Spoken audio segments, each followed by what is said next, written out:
آنے لگے۔ اسلام اتنا خوبصورت مذہب ہے کہ صرف مسکرانے پر بھی آپ کو ثواب ملتا ہے، یہاں تک کہ غصے کی حالت میں خاموش رہنے پر بھی ثواب ملتا ہے۔ دعا دینا سیکھیں، آگے بڑھ کر سہارا دینا سیکھیں، دوسروں کے غم کو محسوس کرنا سیکھیں، اپنی اس میں کو ختم کرنا سیکھیں۔ زندگی چند لمحوں کا کھیل ہے، اس میں مسکرانا اور دوسروں کے چہرے پر مسکراہٹ لانا سیکھیں، دوسروں کے ساتھ شفقت کرنا سیکھیں، فقط اللہ کی رضا کے لیے۔ شکر ادا کرنے کی وجہ نہیں ڈھونڈنی چاہیے، بلکہ عادت ڈال لینی چاہیے، کیونکہ شکر گزار لوگوں سے اللہ بڑی محبت کرتا ہے۔ مزار پر سجدہ تو دور کی بات ہے، صرف اس نیت سے جانا کہ میرا کوئی کام بن جائے شرک اکبر ہے، کیونکہ کاموں کو بنانے اور بگاڑنے والا اللہ کی ذات ہے۔ معمولی باتوں پر دوسروں سے پوچھ گچھ نہ کیا کریں، درگزر کر دیا کریں، تاکہ روز قیامت رب بھی معمولی غلطیوں توتاہیوں پر پوچھ گچھ نہ کرے اور درگزر کر دے۔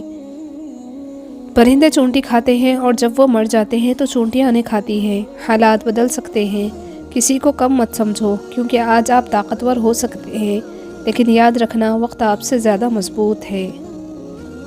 صبر، شکر اور قناعت ایک اینک ہے، اگر آپ یہ اینک لگا لیں تو دنیا بڑی خوبصورت نظر آئے گی اور آپ ہمیشہ خوش و خرم رہیں گے۔ کامیابی کا اصول، اگر آپ کامیاب ہونا چاہتے ہیں تو اپنی زندگی کا ایک لمحہ بھی ضائع نہ ہونے دیں۔ اچھائی کے لیے صرف یہ لازم نہیں کہ لوگوں کے ساتھ سب کچھ اچھا کرتے رہو، اچھائی تو یہ بھی ہے کہ بس کسی کے ساتھ کچھ برا نہ کرو۔ خوش اخلاقی ایسا عطر ہے جسے جتنا زیادہ آپ دوسروں پر چھڑکیں گے اتنی ہی زیادہ خوشبو آپ کو اپنے اندر سے آئے گی۔ زمین اور اہل زمین کے درمیان بکھری اچھی باتوں اور عادتوں کو اس طرح چنو جیسے پرندے زندگی کے لیے رزق چنتے ہیں۔ خشک رویہ رکھنے والا اس درخت کی مانند ہے جو پھولوں اور پھلوں سے محروم ہو، نہ بیٹھنے والے کو سایہ دے اور نہ نظر ڈالنے والے کو خوشی پہنچائے۔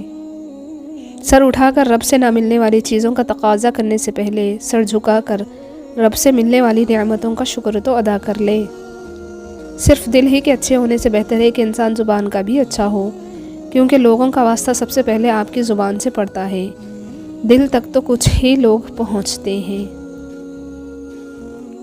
جس دن آپ کو یہ پتہ چل جائے کہ بعض کاموں کا آپ کی مرضی سے نہ ہونا آپ کے لیے کتنا بہتر ہے، اس دن آپ کی بے سکونی ختم ہو جائے گی۔